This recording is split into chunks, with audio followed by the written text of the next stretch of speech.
You know, for every single answer Oda gives us in One Piece, it feels like he leaves behind 10 more questions. So today, we're going to try and tackle one of the biggest mysteries to come out of this final saga, the so-called God Fruits. The reveal of Luffy's Gear 5 and his sun god Nika fruit was a total game changer, right? It just blew our minds. But the story's been dropping hints that he's not the only one with this kind of god-tier power. So the real question is, who are the other three? And that's exactly what we're going to investigate. And just to get a sense of how big a deal this is, let's just look at the raw numbers. There are over 200 known devil fruits in the world of One Piece. I mean, that's a whole sea of strange and incredible powers. 207 to be exact. But out of that huge number, a tiny fraction, just 4, are set completely apart from the rest. And yeah, they're called God Fruits for a reason. Their power is on a completely different level. They are the absolute rarest of the rare, the very pinnacle of what a devil fruit can even be. So, how do we even begin to find the other three? Well, Oda, in his classic Oda style, actually left us the master key to this entire puzzle years and years ago, just hidden in plain sight. We just have to go all the way back to the Skypia arc. Right here, this is the foundation for the entire theory. During a little campfire story in Skypia, we got this specific line, naming 4 distinct gods. Back then, it just felt like some cool world building, right? But looking back now, it feels like a direct roadmap to the 4 most powerful fruits in existence. And what kind of fruits are these? Well, they're all believed to be mythical zoans. And this isn't your standard Logia or Paramecia. No, this category is reserved for straight-up legendary powers. It's basically the fruit's way of saying, yeah, I'm built different. Okay, so let's lock in our first piece of the puzzle, the human fruit model Nika, the sun god. This one we know for a fact. It belongs to our favorite rubber boy, Monkey D. Luffy, that ultimate joy boy energy. Okay, 1 down, 3 to go. All right, let's get into our first suspect. Following that clue from Skypia, our next target is the god of rain.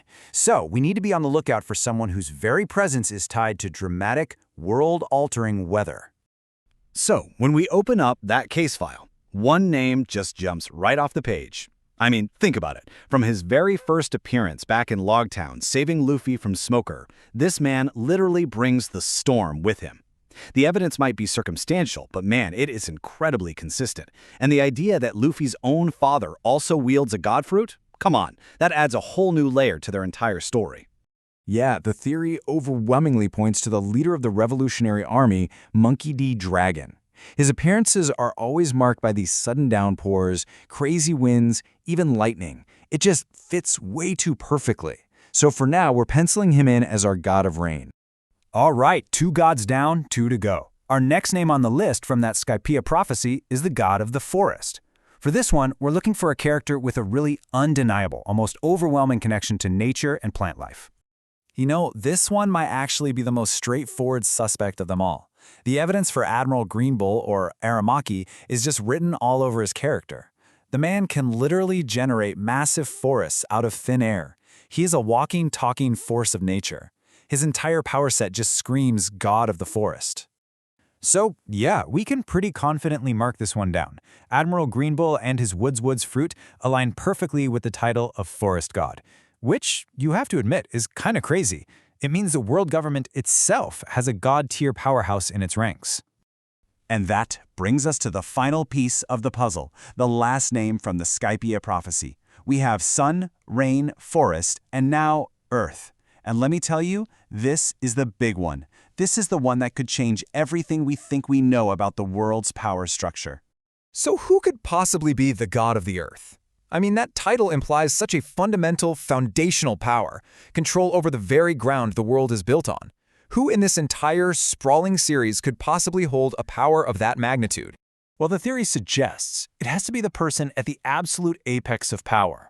The one who's been secretly ruling the entire world from the shadows of the empty throne, holding the ultimate authority over, well, everyone and everything. Ima-sama, that mysterious, shadowy figure that even the 5 elders bow down to, the true ruler of the world government. You know, possessing the power of the god of the earth would make perfect, terrifying sense for a character who literally and figuratively sits on top of the entire world. It all just points to one conclusion. This isn't just some powerful figure. This is the final boss, a being scheming from the highest seat of power, potentially holding a fruit that gives them control over the very planet itself. It's a terrifying and kind of fitting possibility. So there you have it. That's the theory. Luffy the sun god, Dragon the rain god, Green Bull the forest god, and Imusama the earth god. And if it's true, it leaves us with one final massive question. If the ultimate battle for the world is between the sun god of liberation and an earth god of control, what does that mean for the final war? What does that even look like? Now that is something to think about.